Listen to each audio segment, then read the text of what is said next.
last 20 years are just the beginning. The first alert team, the best in Georgia.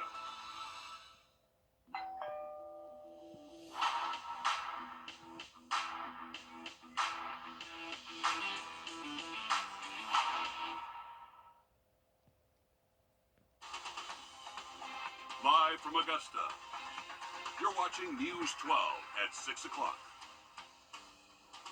Rain showers are threatening to put an early end to Labor Day festivities, but the good news is we have some cooler weather on the way as the long weekend comes to an end. Good evening and thanks for joining us. I'm Zaina Halliburton.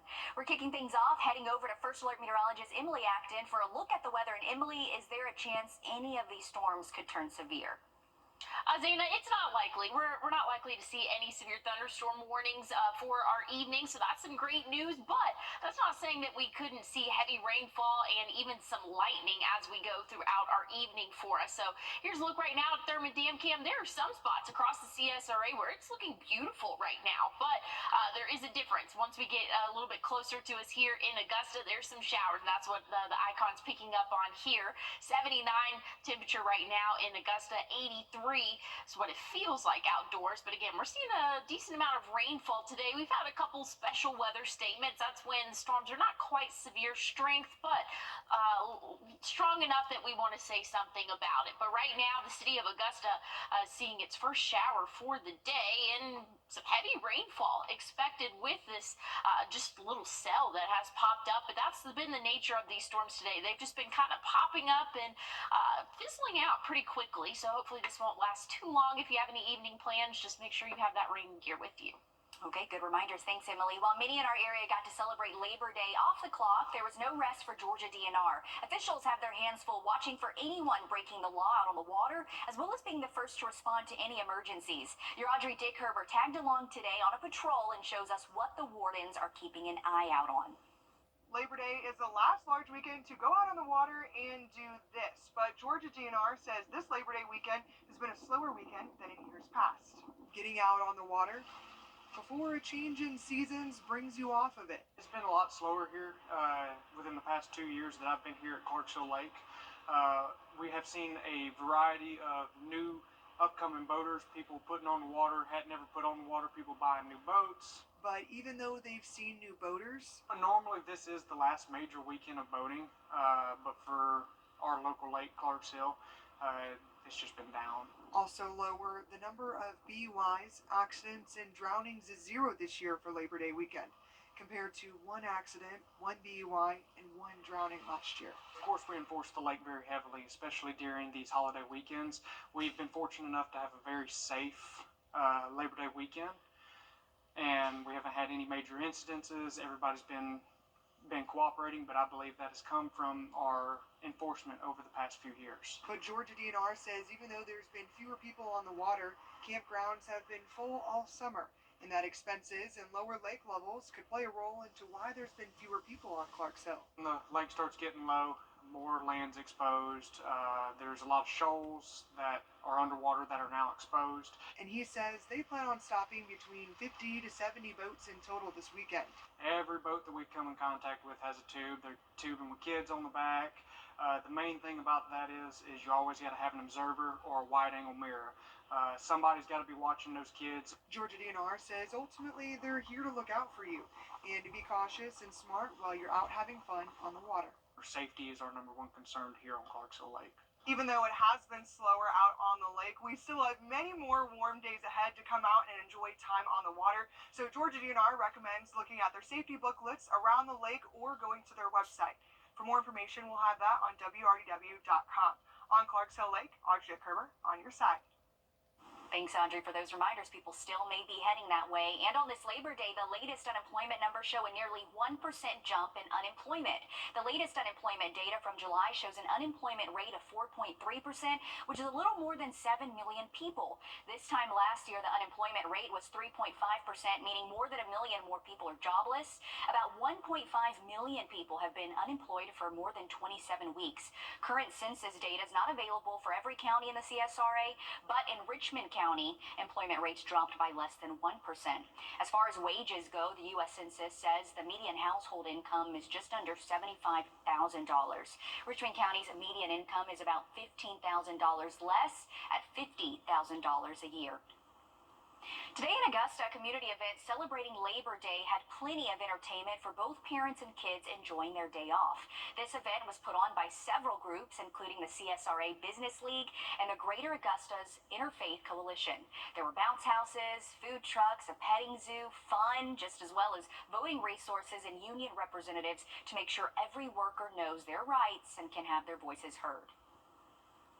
Convicted felon and former Augusta Commissioner Sammy Sias is back in Georgia just 7 months after his prison sentence is reduced. In 2022, a jury found Sias guilty of destroying, altering, or falsifying records in a federal investigation, as well as making false statements to investigators. Earlier this year, Sias was serving his sentence in Salter, South Carolina, after his sentence was reduced from 36 to 30 months. Now the Federal Bureau of Prisons confirms that Sias is back in the Peach State via residential reentry management, which works with state and local correction facilities. Right now, his release date is set for May 25th of next year. For years, some Georgians have had to drive hours to get their hands on the medicine they've been prescribed. Medical cannabis is legal in the Peach State with a medical THC card, but the access to that medicine has been hard to come by. Now access to the drug is as easy as going to a local pharmacist. As your Sydney Hood reports, one of the first pharmacies in the state to stock their shelves is right here in Augusta.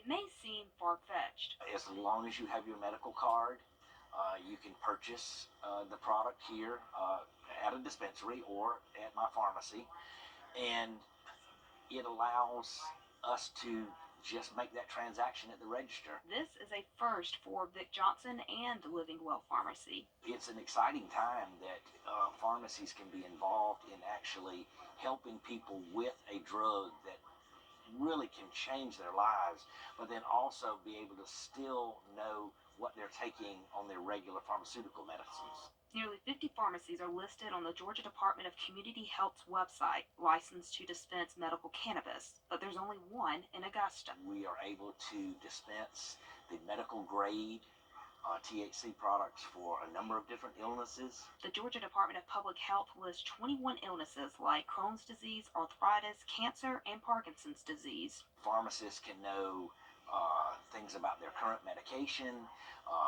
Even if they are not a member of that pharmacy, certainly we can ask them what their medications they're on. The questions and health things that were not being asked in dispensaries. Johnson says there are more than 600 people with medical cards in Richmond County. If we can get a percentage of those people to come in, then it will add, it could add 50% to my current business model. Until now, many people were driving hours to get access to a product already prescribed to them. Well-being is something we all strive for. This drug can help with people. In Augusta, Sydney Hood, on your side. On Thursday, September 26th, the Living Well Pharmacy is hosting a card event where they'll have doctors on site to help people learn if they're qualified to get a medical THC card and assist in the application process. A heads up for drivers, Doug Bernard Parkway is going to be closed tomorrow through the 22nd. It's for improvements near the south end of the parkway. There will be detour set up on Tobacco Road. This is especially important for anyone going to or from Augusta Regional Airport. Georgia DOT says the main access way from Bobby Jones Expressway and Tobacco Road will not be affected. Happening tomorrow, the first of several meetings in Aiken County to discuss the 1% sales tax, also known as their penny tax, will be taking place. It'll be at 6:30 at Silver Bluff High School. The sales tax is up for renewal during this November's election. The money raised goes towards school improvements in the county. Earlier this year, the county detailed what projects it wants to fund if the tax is approved. This includes a new elementary school in Area 3 and millions in improvements for South Aiken, Midland Valley, and Silver Bluff High Schools, as well as North Augusta Middle School. There will be 5 other meetings throughout this month and next if you can't make it tomorrow. The town of Williston is under a boil water advisory after its well goes offline. Over the weekend, many did not have access to running water and had to resort to using bottled water. Earlier today, the town held a free water giveaway to help out in the meantime. Today, some reported getting their water back, though the town says it may appear brown or cloudy as it works to get the well back online. The mayor says he's optimistic that things will be back Wednesday. Still ahead on this Miracle Monday, a 9-year-old is sharing her message of hope and positivity even as she fights a rare form of cancer. Why she says the fight for cancer awareness is so important. And looking at your evening forecast, not too bad out there, but you might want to have a rain jacket. There are still a few isolated showers and thunderstorms as we go into our dinner hour, but this week we're cooling off. I'll tell you more about it after the break. Time and Temp, brought to you by your First Alert weather team.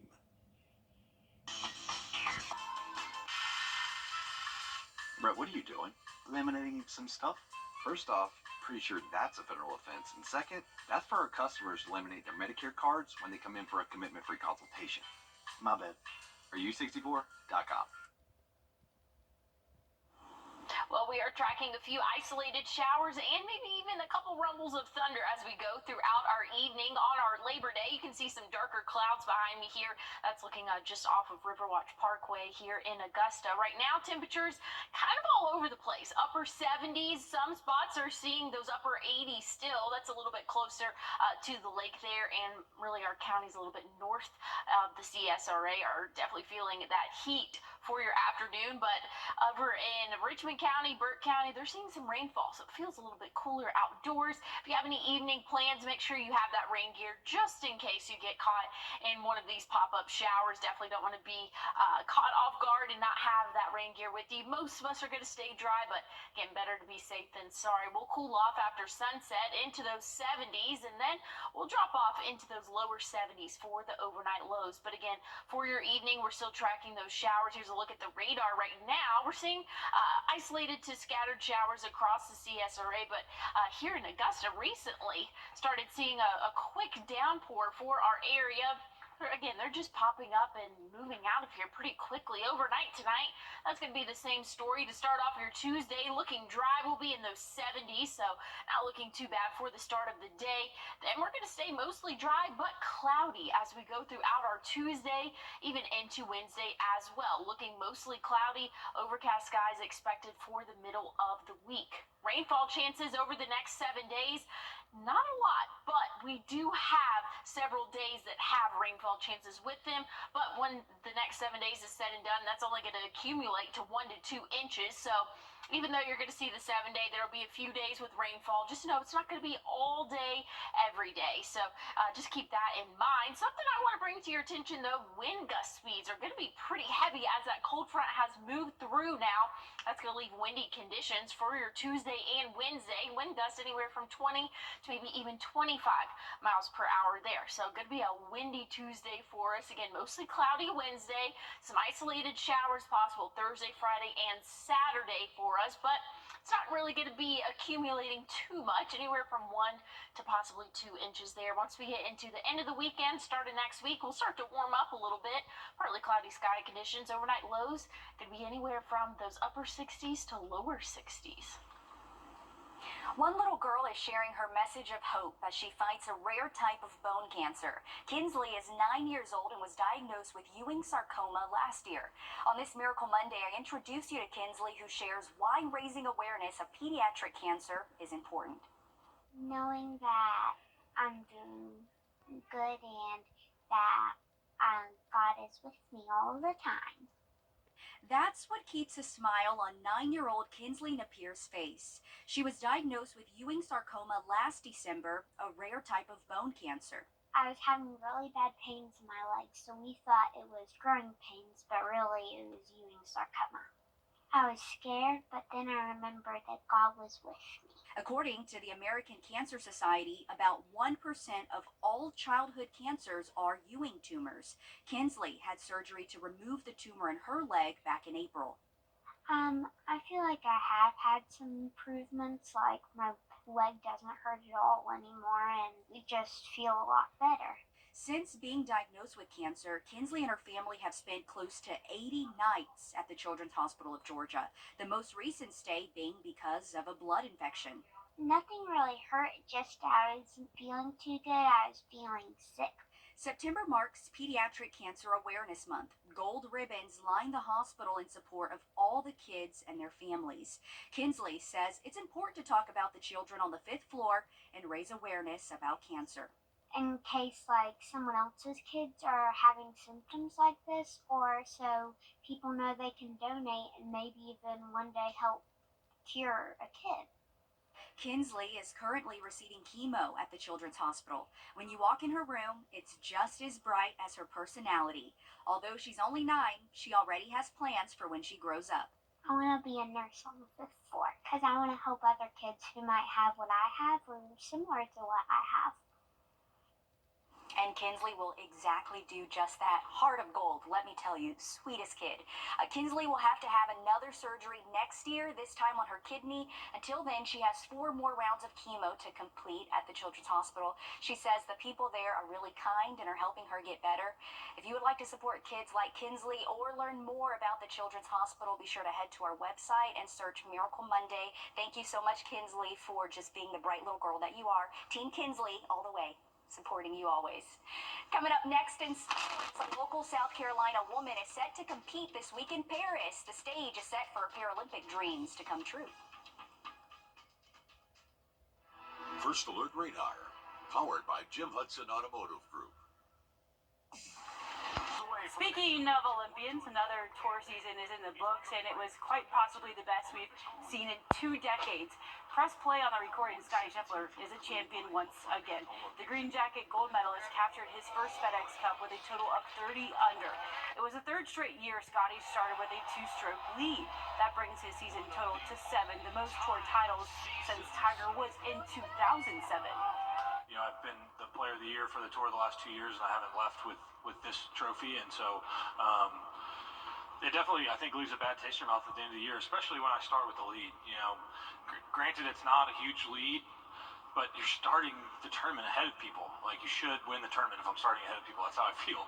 And so maybe the last couple years I put too much pressure on myself to perform or whatever it is. But you know, this year I did a good job of just staying in it mentally and keeping my head down, and just had a really good week and was able to finish it off the right way. Interestingly enough, the Olympic gold medal is not being counted in his total by the PGA Tour. His win brings his total season-long purse to $62 million. Congrats to the champ. Thanks, Alyssa. South Carolina leaders try to figure out how to get and keep more teachers in the classroom. They now have a new tool in their toolbox. It aims to draw the state's best and brightest into the profession. State House reporter Mary Green has the details. As college students return to campuses across South Carolina last month, some of them are receiving extra scholarship money this year for majoring in education.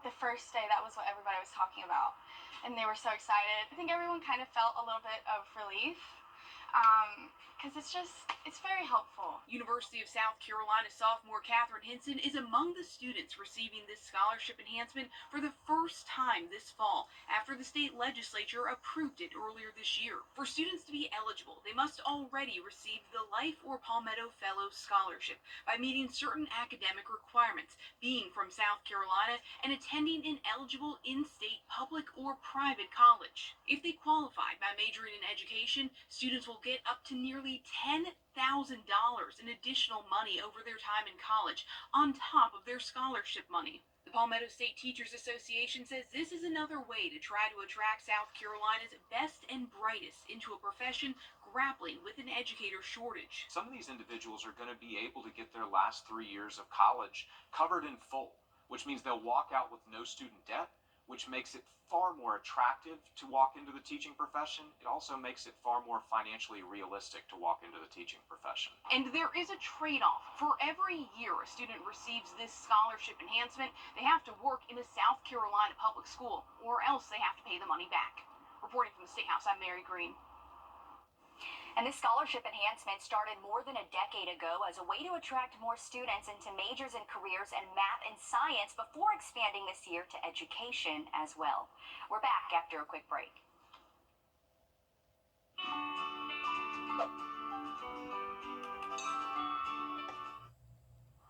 us Americans.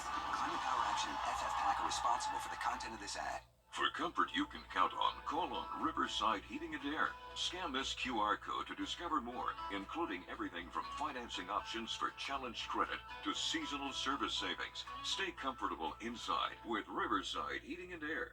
See how you can make a difference in a child's life every Tuesday and Thursday on News 12 First at 4. We'll introduce you to foster children looking for their forever homes. Grant me hope, because every child deserves to have hope. Sponsored by the Eichholz Law Firm. And we're still tracking a few isolated showers and thunderstorms as we go throughout our evening. Should be clearing out overnight tonight. We'll see a low in those lower 70s. Here's a look at the next 7 days for us. Not too bad for us. We're going to be warming up into those middle and lower 80s throughout the week. So I really should say cooling down into those lower and middle 80s for us. Few rain chances as we go throughout the end of the week and into the start of the weekend. Partly cloudy skies, though, for next Sunday and Monday. And it's not going to rain all day Thursday, Friday, Saturday. But just know there's going to be a chance for the later afternoon. Saturday, it's going to be in the morning. Okay, we'll be ready. Thanks. That's going to do it for us. Join us over at 26 News at 7, then back on News 12 at 11.